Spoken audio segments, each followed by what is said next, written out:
Admiral Zextereth of the Hegemony Third Fleet had seen many things in his 4 centuries of service across the galaxy's outer rim, but nothing had prepared him for the sensor readings that flickered across his command display like ghostly warnings from the void itself. 300 vessels, each one larger than a Hegemony dreadnought, had materialized from the deep black between systems without so much as a hyperspace ripple to announce their arrival, their hulls bearing the geometric patterns and strange symbols of a species that Galactic records insisted had been nothing more than primitive tool users when last surveyed 800 years ago. The humans, as they called themselves, had been dismissed by the Galactic Council as another backward species confined to their single yellow star system, barely worth the effort of a monitoring probe, yet here they were with a fleet that dwarfed anything the combined might of the Hegemony, the Void-touched Collective, and the Crystalline Dominion could muster. Captain Jake Morrison stood on the bridge of the flagship Retribution, his weathered hands clasped behind his back as he watched the alien formation scrambling to respond to their arrival, a slight smile playing at the corners of his mouth as he observed the panic spreading through the enemy ranks like wildfire through dry grass. Behind him, his tactical officer Elena Rodriguez called out contact reports in a calm, professional voice that belied the magnitude of what they were about to undertake, while communication specialist Marcus Webb monitored the frantic chatter between the various alien fleets as they tried to comprehend what they were seeing. "Sir, we're receiving transmission attempts on approximately 40 different frequencies," Webb reported, his fingers dancing across his console as he filtered through the cacophony of alien languages and digital protocols. "Most of it appears to be demands for identification and threats of immediate destruction if we don't withdraw from what they're calling sovereign hegemony space." Morrison's smile widened slightly as he considered the irony of aliens claiming sovereignty over a region of space that had once belonged to humanity's lost colonies, worlds that had been stripped bare and their populations enslaved or eliminated while Earth had been cut off behind an impassable barrier of hostile alien territory. "Any word from the Defiance and Vindication?" he asked, referring to the other 2 command ships in their formation, each one leading its own battle group of 100 vessels in perfect coordination despite being separated by thousands of kilometers of empty space. Rodriguez checked her displays and nodded. "Admirals Carter and Phillips report all ships are at full readiness and awaiting your orders, sir. The alien formations are maintaining their distance but appear to be massing for some kind of coordinated response." Through the massive viewport that dominated the front of the bridge, Morrison could see the sleek, predatory shapes of human vessels stretching away in precise formations that spoke of decades of training and preparation, their dark hulls bristling with weapon systems that represented the absolute pinnacle of human engineering and determination. These were not the desperate refugees who had fled Earth's solar system centuries ago when the alien invasion fleets had first arrived, nor were they the scattered survivors who had hidden in the deep black while their homeworld burned, but something entirely new and far more dangerous. They were humanity's answer to 8 centuries of oppression, slavery, and genocide, forged in the fires of exile and tempered by an unquenchable thirst for justice that had driven them to transform themselves into something their enemies would never expect.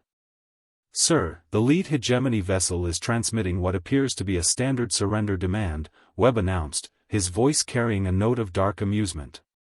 "They're ordering us to power down our weapons and prepare to be boarded for processing and integration into the hegemony labor force." Morrison's expression hardened as he thought of the countless human worlds that had received similar transmissions over the centuries, worlds that had trusted in alien promises of peaceful coexistence only to find themselves stripped of everything they held dear. "Open a channel to the entire fleet," he commanded, his voice carrying the weight of authority earned through years of preparation for this moment. "All ships, this is Admiral Morrison. Today we begin the liberation of human space and the reckoning our people have waited 8 centuries to deliver. These aliens have grown fat and complacent on the bones of our civilization, but they are about to learn that humanity has not forgotten, has not forgiven, and most certainly has not been idle during our long exile in the dark." As his words echoed through the ships of the fleet, Morrison could feel the collective anticipation of nearly 2 million human souls who had spent their entire lives preparing for this moment, this chance to finally strike back at the alien powers that had scattered humanity to the stars and claimed dominion over worlds that bore human names and human graves.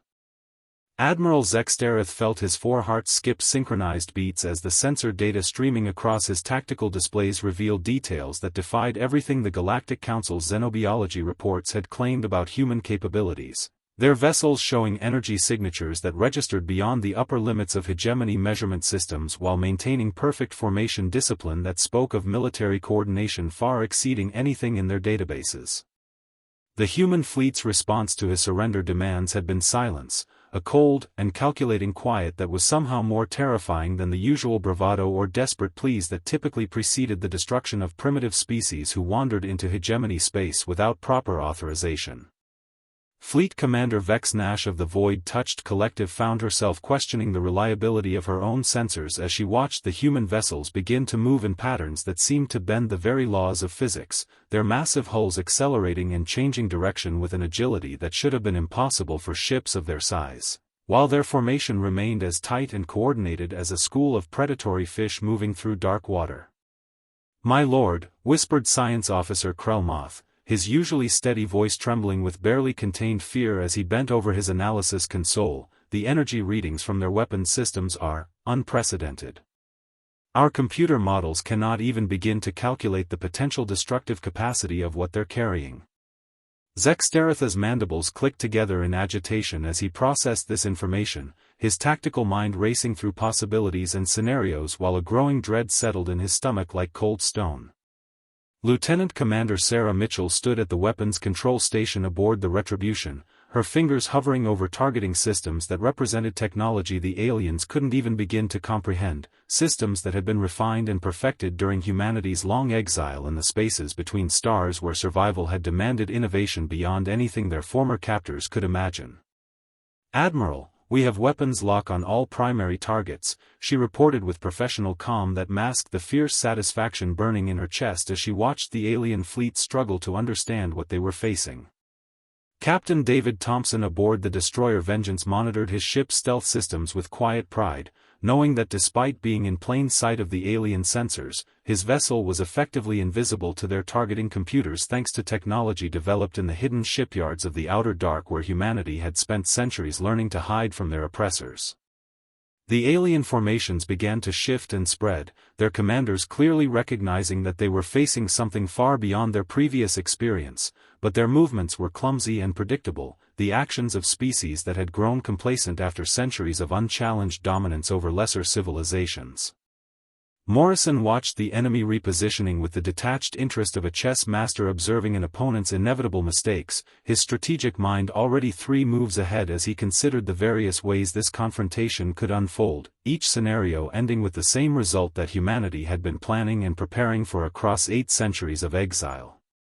"Sir, we're detecting massive energy buildups across the hegemony formation," Rodriguez announced, her voice carrying a note of anticipation rather than concern. "It appears they're preparing to fire on us with everything they have."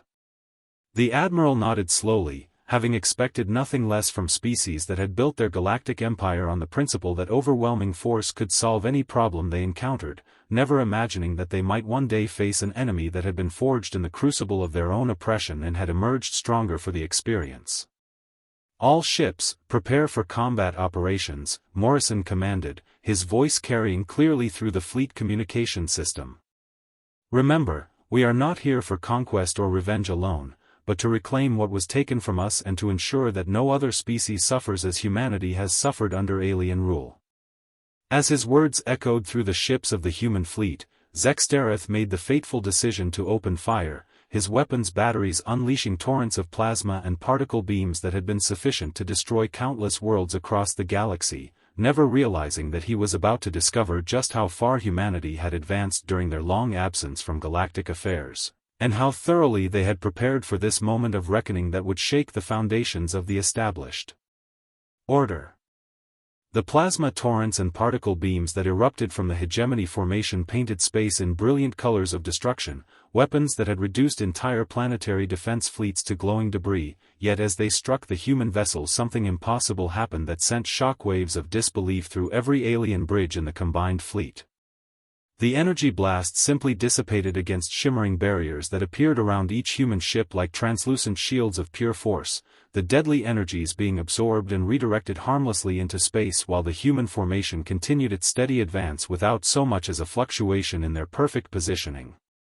Admiral Zextereth watched his most powerful weapons fail completely against technology he couldn't begin to understand, his tactical displays showing impossible readings as the human ships not only survived the concentrated fire of 3 separate alien fleets but seemed to be growing stronger, their energy signatures increasing as if they were somehow feeding on the very attacks meant to destroy them. Impossible, breathed Fleet Commander Vex Nash as her own weapons joined the futile barrage, her collective consciousness reeling from the implications of what she was witnessing, while her science officers frantically recalibrated their sensors in desperate hope that their instruments were somehow malfunctioning. Captain Amanda Foster aboard the human cruiser Resilience smiled grimly as she watched her ship's defensive systems effortlessly handle the alien assault, the adaptive shielding technology that humanity had developed during their long exile in the deep black proving its worth against enemies who had never faced anything beyond primitive kinetic weapons and basic energy projectors. Defensive systems at optimal efficiency, reported her chief engineer, Lieutenant Kevin Walsh, his voice carrying the satisfaction of someone whose life's work was finally being validated in the crucible of actual combat. The alien weapons are actually charging our capacitors faster than we anticipated, sir. At this rate, we'll be at 150% power within the next 10 minutes. Morrison watched the alien formations with the calculating gaze of a predator as their frantic weapons fire continued to feed power into his fleet's systems, each failed attack making his ship stronger while the enemy exhausted their energy reserves in increasingly desperate attempts to penetrate defenses that represented centuries of human innovation and determination. Tactical analysis, Rodriguez, he commanded, though he already knew what the report would reveal about species that had grown lazy and overconfident during their unchallenged dominance of the galaxy. The alien formations are scattered and uncoordinated, sir, she replied with professional efficiency. They're firing independently without any centralized targeting protocol, and their weapon systems appear to be designed for overwhelming primitive defenses rather than adapting to advanced countermeasures. The truth was that the hegemony, the void-touched collective, and the crystalline dominion had never faced an enemy that could match their technological capabilities, let alone surpass them, their entire military doctrine built around the assumption that superior firepower could solve any tactical problem they encountered. Commander Lisa Patterson aboard the battleship Defiant monitored her weapon systems with anticipation, knowing that her ship alone carried enough firepower to eliminate entire alien formations, but following Morrison's careful plan to let the enemy exhaust themselves before revealing the true extent of human capabilities. Sir, enemy fire is decreasing significantly, reported Webb from his communications station. We're intercepting transmissions that suggest they're experiencing power shortages across multiple vessel classes. Morrison nodded thoughtfully as he considered the psychological impact of this moment, not just on the aliens facing his fleet but on the countless species throughout the galaxy who had accepted alien dominance as an unchangeable fact of existence, never imagining that resistance was possible, let alone successful. The alien formations began to show signs of panic as their most powerful weapons proved utterly ineffective against human defenses, their tight battle lines wavering as individual commanders started to question orders that seemed to be leading them toward inevitable destruction. Admiral, Rodriguez announced, her voice carrying a note of anticipation, all enemy fleets have ceased fire and appear to be attempting to withdraw from engagement range. Morrison allowed himself a moment of satisfaction as he watched the alien retreat begin, knowing that this was exactly the scenario humanity had planned for during their long exile, the moment when their former oppressors would finally understand that the balance of power in the galaxy had shifted irrevocably. Negative, he replied with quiet authority. Signal all ships to begin pursuit formation. These aliens have spent centuries hunting humans across the stars, enslaving our people and destroying our worlds. Today, they learn what it feels like to be prey. The human fleet transformed from a defensive formation into something far more terrifying as Morrison's ships began their pursuit, their hulls reconfiguring in ways that defied conventional understanding of starship design while their previously hidden weapon systems emerged from seamless armor plating like the fangs of some cosmic predator finally revealing its true nature. Admiral Zextereth felt his command bridge shake with desperate acceleration as his engineers pushed their engines beyond safe parameters, but even at maximum velocity his fleet was falling behind the human vessels that moved through space with an almost casual elegance that spoke of propulsion technology generations ahead of anything in the Galactic Council's archives. "Sir, the humans are gaining on us despite our full emergency thrust," reported his navigation officer with barely controlled terror, her voice cracking as she watched the distance readings decrease with mathematical precision. "At current rates, they'll be within optimal firing range in approximately 14 minutes. Captain Robert Hayes aboard the human destroyer Retribution's Edge felt the familiar surge of acceleration as his ship's quantum drives engaged, the advanced propulsion system that had been perfected during humanity's exile allowing his vessel to chase down fleeing aliens with the inexorable patience of a hunting wolf pursuing exhausted prey across an endless plain. "Engineering reports all systems operating at peak efficiency," announced his executive officer, Commander Jennifer Brooks, her calm professionalism masking the fierce satisfaction she felt at finally using these systems for their intended purpose after decades of simulations and training exercises. The void-touched collective's ships began to separate from the main alien formation as Fleet Commander Vex Nash made the desperate decision to scatter her forces, hoping that some of her vessels might escape if they divided the human pursuit, but her tactical displays soon revealed the futility of this strategy as the human fleet simply subdivided itself with mechanical precision, each group moving to intercept specific alien formations with coordination that spoke of instantaneous communication across impossible distances. Lieutenant Colonel Michelle Turner watched from the bridge of the assault carrier Vindication as her ship's fighter squadrons prepared for launch, knowing that these small craft represented another technological revolution that would shatter alien understanding of space warfare, their pilots trained for combat scenarios that the enemy couldn't even imagine, let alone counter effectively. "Ma'am, all squadrons report ready for deployment," stated her flight operations officer, Major Stephen Rodriguez, his hands steady on the launch controls despite the magnitude of what they were about to unleash upon an unsuspecting galaxy. Morrison studied the tactical display with the satisfaction of someone whose careful planning was unfolding exactly as predicted, watching as the alien fleets continued their futile attempts to escape while his own forces maintained their relentless pursuit, each human ship a testament to centuries of technological development driven by necessity and refined by determination. The aliens had grown comfortable with their position at the top of the galactic hierarchy, never considering that their victims might one day return with capabilities that rendered their overwhelming military advantage obsolete, their weapons useless, and their strategic doctrines completely inadequate for the conflict they now faced. "Sir, we're receiving frantic communications from the alien fleets," Webb reported, his voice carrying a note of dark amusement as he monitored the increasingly desperate transmissions. "They appear to be calling for reinforcements from every major fleet in the sector, claiming they're under attack by an unknown hostile force of unprecedented capability." Admiral Zextereth found himself facing the unthinkable possibility of total defeat as his tactical officers reported that human ships were not only faster and better defended than anything in his fleet, but were beginning to demonstrate offensive capabilities that made their earlier defensive display seem almost restrained by comparison. "My lord," whispered his weapons officer, "long-range sensors are detecting energy buildups from the human vessels that exceed our ability to measure, and their targeting systems appear to have achieved locks on our entire formation despite our evasive maneuvers." Morrison allowed himself a moment of cold satisfaction as he considered the irony of alien fleets calling desperately for help while fleeing from the descendants of species they had hunted and enslaved for centuries, never realizing that this moment represented not just humanity's return to galactic affairs, but the beginning of a fundamental shift in the balance of power that would reshape the very foundations of interstellar civilization. "All ships, prepare to demonstrate why humanity spent 8 centuries preparing for this day," he commanded, his voice carrying the weight of countless human lives lost to alien aggression and the promise of justice that had sustained his people through their long exile in the dark between the stars.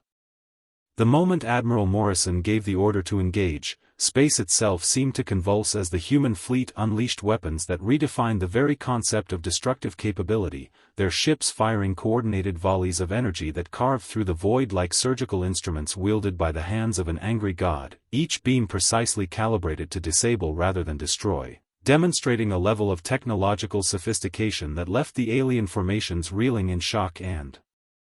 terror. Captain Brian Mitchell watched from the command deck of the battlecruiser Sovereign as his ship's primary weapons array discharged controlled bursts of quantum-coherent energy that struck alien vessels with surgical precision, systematically disabling their engines, weapons, and communication systems while leaving their life support intact in a display of mercy that was somehow more terrifying than outright destruction would have been.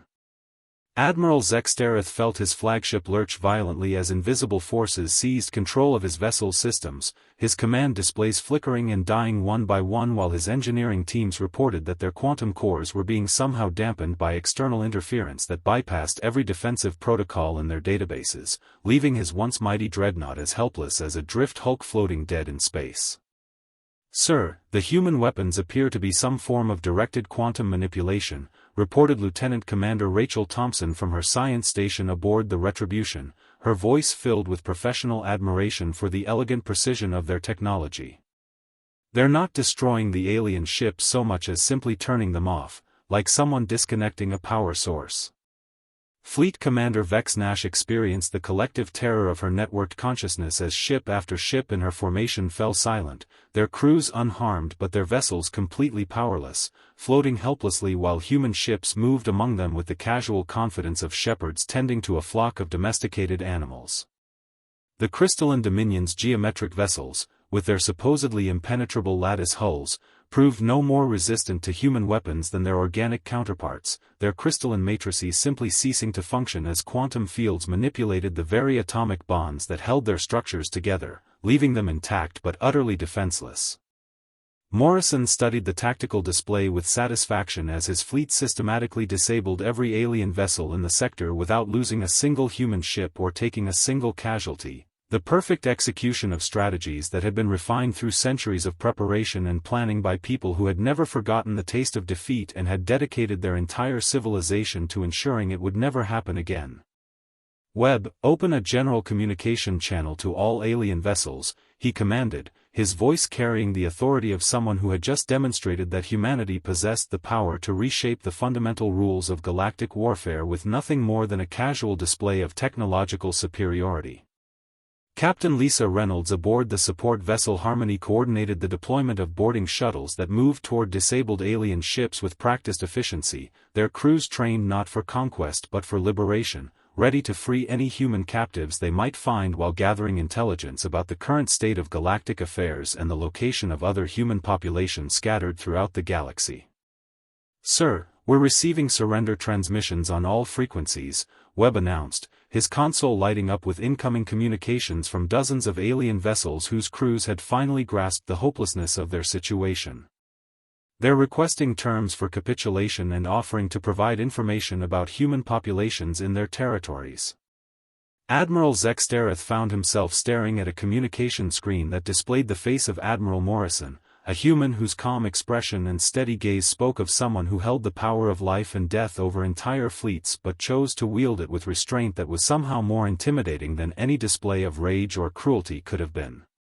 "Alien commanders," Morrison began, his voice carrying clearly through the communication systems of every disabled vessel in the formation, 8 centuries ago, your predecessors scattered humanity to the winds, destroyed our worlds, and enslaved our people, believing that superior firepower gave you the right to dominate those you considered inferior.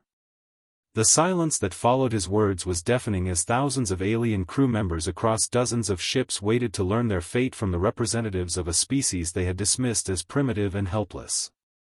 "Today, you have learned that humanity has not spent those centuries in idle mourning, but in preparation for this moment when we would return to reclaim our place among the stars and to ensure that no other species suffers the fate that befell our ancestors under alien rule." Morrison's image remained steady on the communication screens as he continued his address to the stunned alien crews, his words carrying the weight of 8 centuries of human suffering and determination while his fleet maintained perfect formation around the disabled vessels like guardians watching over a flock of defeated predators. "You will immediately provide complete databases containing the locations of all human populations within your territories, along with detailed records of every world that was once ours and every colony that bore human names before your predecessors claimed dominion over them," he stated with calm authority that brooked no argument or negotiation. Admiral Zextereth felt his species' equivalent of cold sweat beating along his carapace as he realized that this was not a conventional military engagement but something far more significant, the return of a civilization that had been presumed extinct but had instead evolved into something that challenged the very foundations of galactic order. Their technology so advanced that his most powerful weapons had proven as ineffective as throwing stones at armored titans. Captain Nathan Phillips aboard the reconnaissance ship Observer monitored incoming data streams as alien databases began uploading to human systems, the information revealing a galaxy where humanity's former worlds had been strip-mined and colonized by species that had erased all traces of human civilization while enslaving any survivors they encountered, turning them into labor forces for mining operations and industrial facilities scattered across hundreds of star systems. Lieutenant Commander Ashley Martinez watched her screens fill with navigation data that painted a picture of systematic oppression spanning centuries, her analysis teams working frantically to correlate the alien records with humanity's own historical databases to identify which of their lost colonies might still harbor human populations in need of liberation. Sir, preliminary analysis suggests there are at least 47 systems containing confirmed human populations, she reported to Morrison, her voice tight with controlled emotion as she processed the scope of what their people had endured during humanity's long absence from galactic affairs. Fleet Commander Vex Nash experienced the collective horror of her networked consciousness as her ship's computers automatically complied with human demands, downloading terabytes of classified information that revealed the true extent of the Galactic Council's crimes against humanity and dozens of other species that had suffered similar fates over the millennia. Their civilizations reduced to footnotes in alien historical records while their people became property of the state. Morrison studied the incoming intelligence with the calculating gaze of someone whose entire life had been dedicated to this moment, watching as patterns emerged from the data that confirmed humanity's worst fears about what had happened to their scattered people while also revealing opportunities for liberation that his strategic planners had only dared to hope might exist. The alien crews found themselves witnessing something unprecedented in galactic history as the humans began broadcasting messages on frequencies that hadn't been used for 8 centuries, calling out in human languages to any survivors who might be listening among the slave populations of conquered worlds, their words carrying hope across the void to people who had almost forgotten that rescue was possible. Captain Daniel Foster aboard the communications vessel Beacon coordinated these transmissions with practiced efficiency, his team sending carefully crafted messages that would identify genuine human populations while avoiding detection by alien security systems that might retaliate against slaves who responded to liberation calls. "Admiral, we're receiving responses from 17 different systems," reported Communications Officer Laura Thompson, her voice filled with wonder as decades of theoretical planning suddenly became reality. The authentication codes match pre-exile protocols, confirming these are genuine human populations rather than alien deception attempts. Morrison allowed himself a moment of satisfaction as he watched his carefully orchestrated plan unfold exactly as humanity's greatest strategic minds had predicted during their long exile in the spaces between stars, their entire civilization having been reorganized around the single goal of returning to reclaim their rightful place in the galaxy while ensuring that no other species would suffer as they had suffered. Admiral Zextereth found himself facing a communication request from his own superiors, the Hegemony High Command demanding explanations for his fleet's sudden silence and the mysterious energy signatures that had triggered automated alerts across multiple star systems, but he had no words to describe what he had witnessed, no frame of reference for explaining how an entire paradigm of galactic power had shifted in the span of a few hours. "Sir, long-range sensors are detecting massive fleet movements throughout the sector," Rodriguez announced from her tactical station. "It appears every major alien power is mobilizing their reserves and moving toward our position." Morrison nodded thoughtfully as he considered the implications of galactic civilization's panicked response to humanity's return, knowing that the real test of his people's preparation was about to begin as the established powers of the galaxy marshaled their combined might to face an enemy they couldn't understand, couldn't predict, and most importantly, couldn't defeat through conventional means. The combined response fleet that emerged from hyperspace represented the largest military mobilization in galactic history, with over 2,000 vessels from every major alien civilization forming a massive armada that stretched across several light-minutes of space. Their commanders convinced that overwhelming numerical superiority could compensate for whatever technological advantages the mysterious human fleet might possess. Admiral Morrison watched the alien reinforcements arrive with the detached interest of someone whose strategic planning had anticipated this exact scenario, his tactical displays showing formations that included the pride of every major fleet in the galaxy, from the hegemony's massive star destroyers to the void-touched collective's hive-mind-controlled swarms, each one representing centuries of military tradition and technological development that had never before failed to achieve decisive victory. Captain Gregory Sullivan aboard the command ship Inevitable monitored the quantum communication networks that connected every human vessel instantaneously across impossible distances, their coordination so perfect that the 300-ship human fleet moved like a single organism responding to threats that individual alien commanders couldn't even perceive, let alone counter effectively. Sir, enemy fleet composition includes representatives from at least 12 major galactic powers, reported intelligence officer Captain Michelle Roberts, her analysis teams working to identify the various alien ship classes and their probable capabilities based on data gathered during humanity's long exile.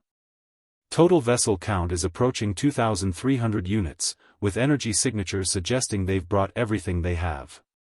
The alien commanders had learned nothing from the earlier demonstration of human capabilities, their tactical doctrine still based on the assumption that sufficient firepower could overcome any defensive system, their formation spreading across space in patterns designed to overwhelm targets through sheer volume of fire rather than precision or innovation. Fleet Admiral Kex Theron of the combined alien forces studied his tactical displays with growing unease as his sensors failed to provide reliable data about human capabilities, their ship somehow existing in a state of technological uncertainty that made accurate threat assessment impossible, as if they were operating according to physical laws that his science teams couldn't even begin to comprehend. Morrison allowed the alien fleet to complete their deployment before opening communication channels that reached every vessel in the massive enemy formation, his image appearing on screens throughout the combined armada while his words carried the weight of absolute confidence in humanity's technological superiority. Alien commanders, you have brought the combined might of galactic civilization to face 300 human vessels, believing that numbers alone can overcome the advantages we demonstrated earlier today, he began, his calm tone somehow more intimidating than any display of aggression could have been. Captain Rebecca Martinez aboard the stealth destroyer Phantom watched her ship's advanced sensor arrays analyze the alien formations with clinical precision, identifying weaknesses in their coordination and tactical doctrine that spoke of species that had never faced an enemy capable of matching their technological capabilities, let alone surpassing them by several orders of magnitude.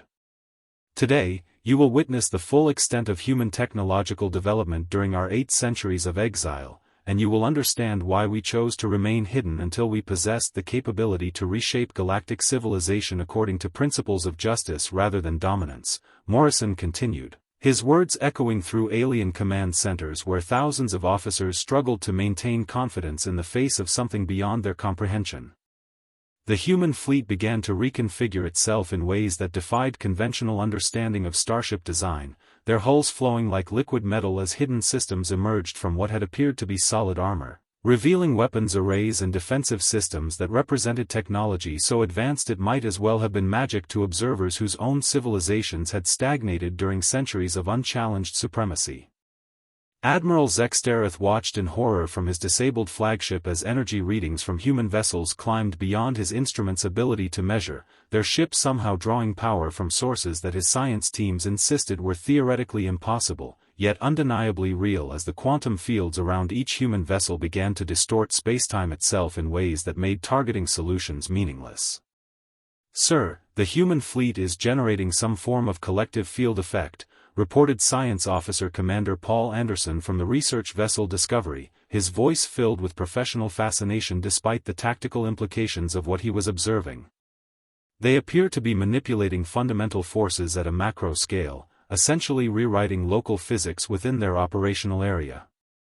Morrison smiled as he watched the alien formations begin to waver, their commanders finally grasping that they faced not just superior technology but a fundamental revolution in the nature of warfare itself, their weapons designed for battles between equals rendered obsolete by enemies who had transcended the very concepts of conventional military engagement. Alien fleets, you have one opportunity to avoid the complete destruction of galactic civilization as you know it, he announced, his words carrying the promise of changes that would echo through history for millennia to come.